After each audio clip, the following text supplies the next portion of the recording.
Hi everyone. Today we are going to be trying something new for writing. We are going to be adding in some speech bubbles to show the people in our picture are talking. You might have seen these in some books that you've read before, and comics, and sometimes even in movies. So I'm going to show you how we use a speech bubble. Now, I've drawn my picture of what I did today. This is me and Troy and Kyle, and we were out on our front yard kicking the football. Now you can see that I've drawn us with our mouths open because we're going to be talking. We were talking at the time. Now I'm going to draw a speech bubble coming out of my mouth like this to show that I'm going to be saying something. Kyle can have one going this way.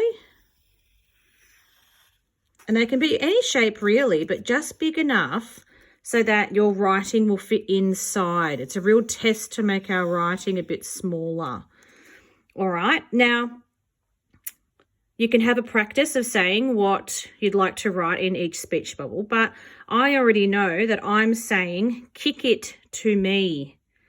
Kick it to me. So I'm not going to stretch every word out for you, but you know what to do. Kick, k, k.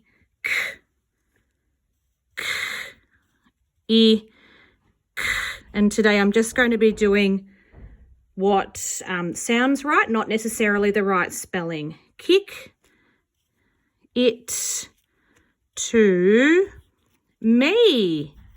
And then I'm going to put an exclamation mark at the end. Kick it to me, because I'm shouting it. Kyle here is yelling, Mum. Mum. Oh, that's a CVC word. We know that one.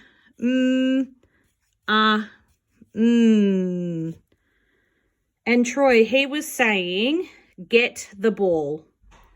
Get. The golden word. And ball.